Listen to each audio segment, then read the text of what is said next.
Hello friends, ఈ వీడియోలో మనం స్లమ్ డాగ్ హస్బెండ్ అనే తెలుగు మూవీ రివ్యూ చేయబోతున్నాం. ఈ మూవీకి ఏఆర్ శ్రీధర్ డైరెక్ట్ చేశారు. ఇంకా రన్ టైం వచ్చి 2 hours 9 minutes ఉంది.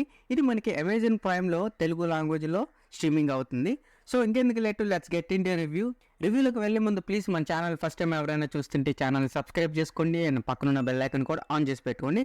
సో ఇంకెందుకు లేటు, ఇంకా మన స్టోరీలోకి వెళ్ళిపోదాం. లచ్చిగా పిలువబడే లక్ష్మణ్ అలాగే మౌనిక ఇద్దరు గాఢమైన ప్రేమలో ఉండగా తమ ప్రేమను పెళ్లి వరకు తీసుకెళ్తారు. అయితే ఇక్కడ అనుకోకుండా ఈ ఇద్దరికి పెళ్లి కావాలంటే మొదటగా లచ్చి తన జాతకంలో దోషాల ప్రకారం ఒక కుక్కని పెళ్లి చేసుకోవాలని ఒక పంతులు చెప్తాడు.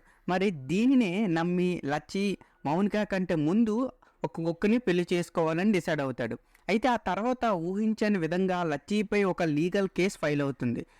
తనపై అసలు ఆ కేసు వేసింది ఎవరు, ఇంతకీ లక్ష్మణ్ మౌనికలు పెళ్లి చేసుకుంటారా లేదా, అవన్నీ తెలియాలంటే మీరు ఖచ్చితంగా ఈ మూవీని ఒకసారైనా చూసేయాలి. ఇంక ఇందులో మనం ప్లస్ పాయింట్ చూసుకుంటే మన టాలీవుడ్ సీనియర్ నటుడు బ్రహ్మాజీ కుమారుడు సంజయ్ తన మొదటి సినిమా ఒక పెట్టగథతో మంచి నటన కనబరిచి ఆకట్టుకున్నాడు. అయితే ఈ మూవీలో మాత్రం తనకి మరింత ప్రూవ్ చేసుకునే స్కోప్ దక్కింది అని చెప్పాలి. అలాగే తన స్టోరీ సెలెక్షన్ కూడా బాగుంది అని ఈ సినిమాకి కూడా మనం చెప్పవచ్చు. అలాగే క్లైమాక్స్లో తన ఎమోషనల్ పెర్ఫార్మెన్స్ అయితే చాలా బాగుంది. హీరోయిన్ ప్రణవి మనకుండగా మంచి నటనతో సహా లుక్స్తో కూడా మంచి ఆకట్టుకుంది. ఇంకా సినిమాలో కామెడీ పరంగా నటుడు యాదమ్మ రాజుపై సన్నివేశాలు మంచి ఇంట్రెస్టింగ్గా హిలేరియస్గా సాగుతాయి. ఇంకా వీరితో పాటు సినిమాలో మిగతా కొందరు నటినట్లు కూడా లీడ్ ఇంకా ఆ కుక్క కూడా బాగానే నటించింది. సో ఇంక ఇందులో మనం మైనస్ పాయింట్లు చూసుకుంటే ఈ సినిమాలో మంచి పాయింట్ ఉన్నప్పటికీ దాన్ని అయితే డైరెక్టర్ ఫుల్ ఫ్లెడ్జ్డ్గా ఆసక్తిగా అయితే నడపలేదు. మరి కాస్త ఎక్సైటింగ్ స్క్రీన్ ప్లే ఈ మూవీలో ఉంటే బాగుండేదో అని అనిపించింది. అలాగే ఎమోషన్స్ పరంగా ఇంకొంచెం జాగ్రత్తలు తీసుకుంటే బాగుండేమో అని అనిపించింది. కొన్ని సీన్స్ ఇంకా బలంగా ప్రజెంట్ చేసే ఛాన్స్ ఉంది, కానీ చాలా వరకు సినిమా చాలా సింపుల్గానే అనిపిస్తుంది.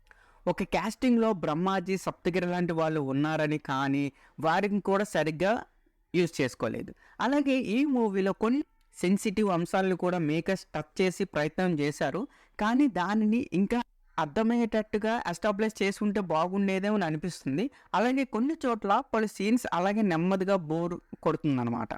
మరి ఇలాంటి వాటితో అయితే ఈ సినిమా పూర్తి స్థాయిలో ఎంటర్టైనింగ్గా అని అనిపించదు.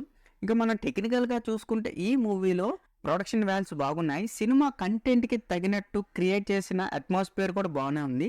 ఇంకా టెక్నికల్ టీంలో బీమ్స్ ఈ మూవీకి అంత ఆకట్టుకునే స్థాయి సంగీతాన్ని అయితే ఇవ్వలేదు. ఒక పాట తప్ప మిగతా అంతా సోసోగానే ఉంటుంది. అలాగే శ్రీనివాస్ జయరెడ్డి సినిమాటోగ్రఫీ పర్లేదు అనిపించింది. ఇంకా డైరెక్టర్ ఏఆర్ శ్రీధర్ విషయానికి వస్తే తాను మంచి థీమ్ని ఎంచుకున్నాడు, కానీ దీన్ని ఇంకాస్త బెటర్ స్క్రీన్ ప్లే రాసుకొని ప్రజెంట్ చేసి ఉంటే తీసుకున్న కంటెంట్ పూర్తి స్థాయి న్యాయం చేసినట్టు అని అనిపిస్తుంది. కొన్ని సీన్స్ వరకు పర్లేదు, కానీ మిగతా సినిమా అంతా సోసోగానే అనిపిస్తుంది. ఇంకా ఓవరాల్గా చెప్పాలంటే స్లమ్ డాగ్ హస్బెండ్తో యంగ్ హీరో సంజయ్ నటుడిగా మరింత డెవలప్ అయ్యాడని చెప్పవచ్చు. అలాగే హీరోయిన్ కూడా డీసెంట్ డెబ్యూతో ఆకట్టుకుంది. అయితే సినిమాలో కంటెంట్ బాగానే ఉంది, కానీ ఇంకా బెటర్ నరేషన్ డిజైన్ చేయాల్సింది. సో వీటితో కొన్ని చోట్ల ఎంటర్టైన్మెంట్ వరకు ఈ సినిమా అయితే ఓకే అనిపిస్తుంది. దీనికి నా రేటింగ్ అయితే నేను 2.3/5 ఇస్తాను. సో ఇది నా review on slum dog husband. మీకు నా రివ్యూ నచ్చినట్లయితే ప్లీజ్ వీడియోని లైక్ చేయండి అండ్ మీరు ఈ మూవీని చూస్తారు లేదని కూడా కింద కమెంట్ సెక్షన్లో కమెంట్ చేయండి. To my channel Venky vocals పక్కనే ఉన్న బెల్ ఐకాన్ని ఆన్లో ఉంచుకోండి. అప్పుడే నేను చేసిన ప్రతి వీడియో నోటిఫికేషన్ మీకు వస్తుంది. And don't forget to like and share the video. That's it. This is Venky Vogel signing out. Keep watching movies. Love you. Tata. Bye-bye.